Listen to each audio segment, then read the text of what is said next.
So what's up, you guys? I'm here with a new video today. I'm here to bring you guys the top 10 decks of the April 2016 format, just my opinion.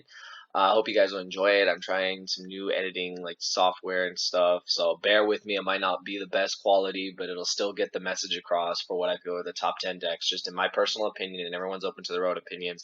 This is just based off of just of what I've seen and what I believe we will see in the upcoming format in Yu-Gi-Oh. So let's get into it. We're going to start with number 10, Despots. I personally love Despots. I think the whole deck is just amazing. They have a tuner, they can machine dupe, they can do everything. They can make Naturia Beast, Barkion, they can make every synchro under the sun. They're just getting better with Despot base and with number 9 coming out for that 12,000 OTK that Cap G was talking about. So I feel they definitely have potential in this upcoming format. And yeah, I look forward to seeing them. I definitely wanted to add them to my list though because they are a personal favorite. So now with that, we're going to be on to number 9. Number 9 is Synchro Fusionist, the Fusion deck, the hand loop deck. I don't rule that deck out. Some people, I guess, forgot about it because it hasn't been doing much. But let's face it, any deck that can just destroy your hand with Trishula and Cyframe Lord Omega is nothing to laugh at. The deck is pretty damn consistent. I don't think it really lost too much unless I missed something. So I feel that we could definitely see that deck. And if people main Max C, it can deck you out. That alone makes it definitely a contender on this list. So that's why it's got my number 9 spot. For my number 8 spot, I'm so glad to put this here. Blue Eyes, White Dragon, the deck itself. I've actually built the deck and played the deck a couple games on DevPro, and I really like the deck. I think the deck has potential. Blue Eyes is going to be a real deck. You know, they're big, 3,000 attack, they can spam rank 8s, and Gospel Revival is just absurd. Like, you can just bring back so many Blue Eyes and just, kill your opponent. So I definitely want to see Blue Eyes White Dragon at top tables. That would just be awesome just for the nostalgia purposes. So I really hope Blue Eyes does something in the upcoming format. Next, we have Heroes, especially Dark Law, because Dark Law is still an amazing card. As you guys have seen, it's been splashed into Phantom Knight decks, Burning Abyss decks, and I feel the deck itself is just very strong. Even with Norden at 1, like they only used 1, they can use Instant Fusion, and they have a bunch of ways to OTK you with Blade, Armor Ninja, and Excalibur, and Dark Law just, destroys everything. Dark Law can be an outright just floodgate by itself and just win the game, so I definitely see potential in Heroes this format. Rounding down to the top 5. Yeah, I put Draco Pals as number 5. I feel they still have potential.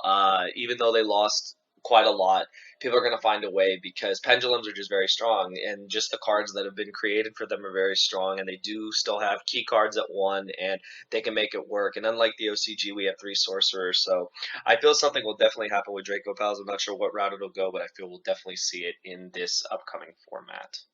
Definitely. And on to number 4, Mermails. The deck can OTK you and kill you out of nowhere, and putting Norden to 1 did absolutely nothing. They're still going to play Instant Fusion, they're still going to get Norden, and they're still going to win because the Prince is still a card, and Diva is still a card, and Megalo killing you is still a thing. So I feel the deck is still there, and they're not afraid of Maxi, they're not afraid of anything. If they can kill you, they will kill you. So I feel that that deck will still have potential in this upcoming format. And honestly, I think it will until they nerf the deck if they ever do. So Mermails is definitely up there. Next, I have Phantom Knights, or PK Fire, whatever you want to call it. This was the image I found for Phantom Knights. So Phantom Knights, PK Fire, whatever you want to call it.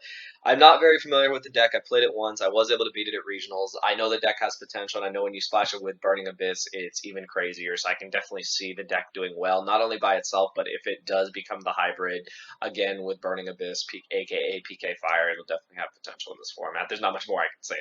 The deck's good. Like, the deck's very good. So it'll definitely see play. And next we have Burning Abyss, of course. I put it at number 3, just personal reasons, I guess. I feel the deck's very good. Beatrice is amazing.